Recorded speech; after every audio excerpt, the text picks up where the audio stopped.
जब पांचों पांडव पितामह भीष्म के पास में पहुंचे तो युधिष्ठिर ने पितामह भीष्म के चरण स्पर्श किए और स्पर्श करके प्रणाम किया पांचों पांडवों ने। तो पितामह भीष्म पहले से जानते थे कि दुर्योधन ने पांडवों को कपट का जाल बिछा करके यहाँ बुलाया है।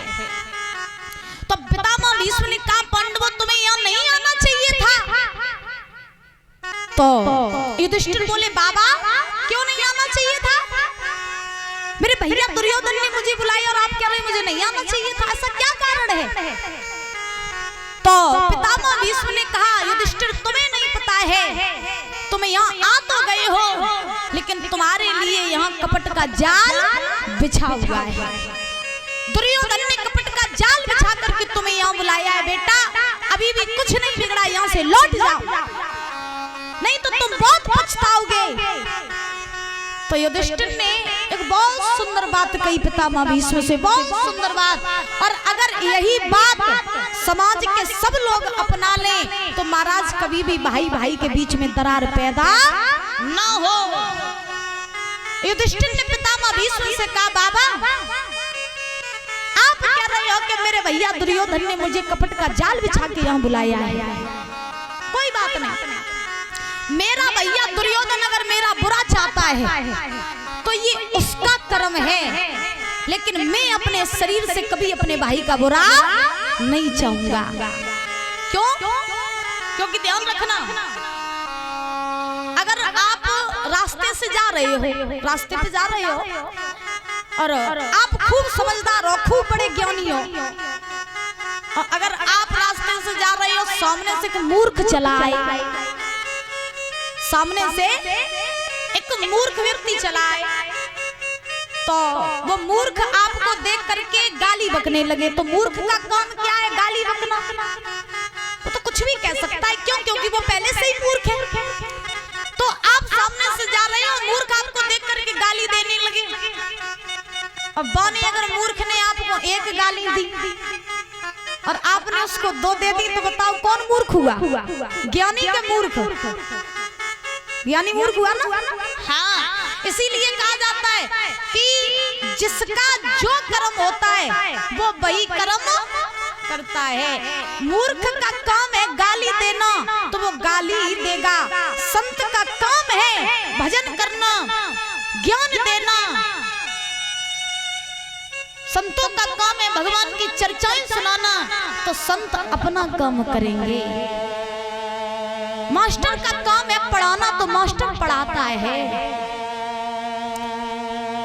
इसीलिए जिसका जो कर्म होता है ना वो वही करता है। तो युधिष्ठिर ने पितामह भीष्म से कहा बाबा अगर मेरा भैया दुर्योधन मेरा बुरा चाहता है तो ये उसका कर्म है, लेकिन मैं कभी अपने भाई का बुरा नहीं चाहूंगा। हम होते कौन है किसी का बुरा चाहने वाले? हम होते कौन है किसी की बुराई करने वाले? क्योंकि कहा जाता है अगर मनुष्य का शरीर मिला है तो अगर किसी का भला न कर पाओ तो कभी किसी का बुरा भी मत करना। ये हक आपको किसी ने नहीं दिया कि आप किसी का भला न कर पाओ तो आप बुरा कर दो। एक बार की आपको हम बात बताएं कि एक महात्मा जी रहे, संत जी रहे। तो जब वो संत थे तो महाराज वो संत नित्य प्रतिदिन गंगा स्नान करने के लिए जाया करते थे। तो जब गंगा स्नान करने के लिए जाया करते थे तो एक दिन वो महात्मा जी स्नान करने के लिए गए। तो जब महाराज स्नान करने के लिए गए तो चलते चलते चलते चलते स्नान करने लगे महाराज। संत जी ने देखा एक बिच्छू जो रहे, तो वो बिच्छू जो है वो जल में जा रहा है, लेकिन जल में तो वो बिच्छू जा रहा है लेकिन वो जल में जाते जाते उसमें डूब रहा है। बिच्छू जल में डूब रहा है। तो महात्मा जी ने देखा कि ऐसे तो ये बिच्छू मर जाएगा। तो महात्मा जी ने सोचा ऐसा करें इस बिच्छू को मैं बचा लें।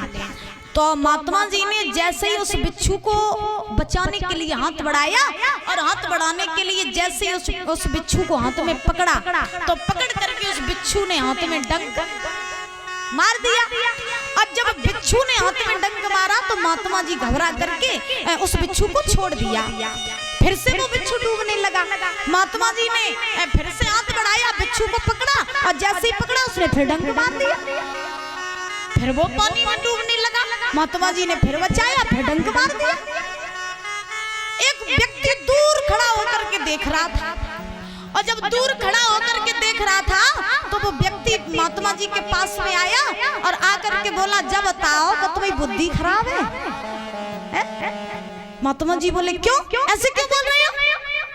तो उस व्यक्ति ने जवाब दिया, जब बताओ, तुम तो इस बिच्छू को बचाने की सोच रहे हो, और जैसे ही तुम इस बिच्छू को पकड़ते हो और ये बिच्छू तुम्हारे डंक मार देता, क्या मरना चाहते हो? अगर ये बिच्छू मर रहा है, डूब रहा है, तो उसे डूबने दो, मरने दो, क्यों तुम इसे बचा रही हो? तो महात्मा जी ने एक बात कही, सुनो भैया, तुम्हें नहीं पता बिच्छू का तो काम ही है डंक मारना, और मेरा काम ऐसे बचाना, तो ये अपना स्वभाव नहीं छोड़ेगा और मैं अपना स्वभाव नहीं छोड़ूंगा। मेरा काम है डूबते हुए को बचाना, इसीलिए अगर कोई डूब रहा होगा तो मैं उसको बचाऊंगा, डूबने नहीं दूंगा। और इसका काम है डंक मारना, तो ये अपना काम कर रहा है, मैं अपना काम कर रहा हूं। तो जो जैसा करता है उसके साथ में वैसा ही बना नहीं जाता है। अच्छा करोगे तो उसका फल परमात्मा आपको देगा, और बुरा करोगे तो भी उसका फल परमात्मा आपको देगा। बोलिए गोविंद भगवान की। आइए ताली बजा करके बोलेंगे बड़े भाव से, और उसके बाद कथा में प्रवेश करेंगे।